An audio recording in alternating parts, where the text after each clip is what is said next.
Hello, जिभेची चोचले या चॅनलमध्ये सगळ्यांचं स्वागत आहे. आम्ही सातारचे बरं का. सातार भागात खूप प्रमाणात मटण बनलं जातं. त्यात आखाड महिना श्रावणाच्या अगोदर, त्यामुळे तर सगळ्यांच्या घरी मटण असतं. आजची रेसिपी मटणाची आहे. इथं मी 1 किलो मटण घेतलेलं आहे. मटण छान बघून घ्यायचं.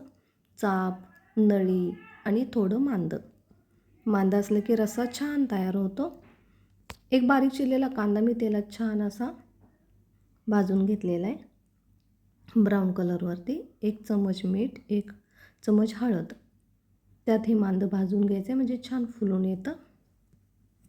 काळीज असेल तर, आज काळीज नव्हतं त्याच्यामुळं काळीज आणि मांदं भाजून घ्यायचं. नंतर मी त्यात मटण ॲड केलं. स्वच्छ धुवायचं कोमट पाण्यानं आणि परतून घ्यायचं. वरती झाकण ठेवायचं आणि त्याच्यावर पाणी गरम करायला ठेवायचं. ते पाणी आपण त्या मटणात ओतणार आहोत. मटणाला नेहमी थोडंच पाणी टाकायचं, जेवढं शिजेल तेवढं, म्हणजे रस्सा छान चवदार होतो. जास्त पाणी बादा ओतायचं नाही. ह्या मटणाला मी 5 शिट्ट्या करून घेतल्यात. किती छान दिसते बघा. आणि शिजवून घेतलेलं आहे. हे बघा किती छान. आमच्याकडं खूप चवदार मटण भेटतं बोकडाचं.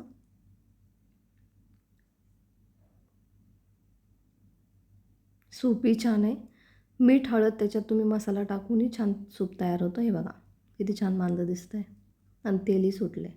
इथं मसाल्याची तयारी. सुक्या खोबऱ्याचे काप केले, छान ब्राऊन कलर भाजून घ्यायचे. लसूण, 1 कांदा, टॅमॅटो, अद्रक आणि कोथिंबीर तर हवीच. ह्याचं वाटण केलं थोडं पाणी टाकून आणि टॅमॅटोची पेस्ट. इथं मी सुकी भाजी, सुकं मटण तयार करते. 1 उभा कांदा चिरून घेऊन तो छान ब्राऊन कलर भाजायचा. नंतर टॅमॅटोची पेस्ट, आपण जे वाटण बनवलं आहे ते टाकायचं. तुमच्या चवीनुसार तुमचं जेवढं प्रमाण आहे त्यानुसार तुम्ही टाकू शकता. आणि ते भाजून घेतले मी.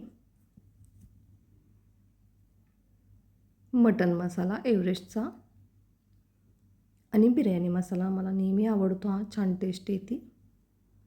धने जिरे पूड, कांदा लसूण सातारचा फेमस 2 चमच आणि चवीनुसार मीठ. मसाल्याच्या भांड्यात थोडं पाणी ॲड करायचं आणि छान त्या मसाल्यात आणि मटण ॲड करून भाजून घ्यायचा. छान परतून घ्यायचं मटण. हे सुक्कं मटण बनवलं आहे मी. दुसऱ्या साईडला मी रस्सा बनवलेला. तेलात थोडेसे जिरे, टॅमॅटोची पेस्ट, वाटण केलेलं लसूण खोबरं, लसूण कांदा चटणी आणि मटण मसाला थोडा ॲड केला आहे मी ह्याच्यात. आणि हे आपण जे मटण शिजवलेलं त्याचं सूप. छान रस्सा तयार झालेले, छान सुकी भाजी झालेली. माझी रेसिपी तुम्हाला आवडली तर लाईक, शेअर, सबस्क्राईब करायला विसरू नका.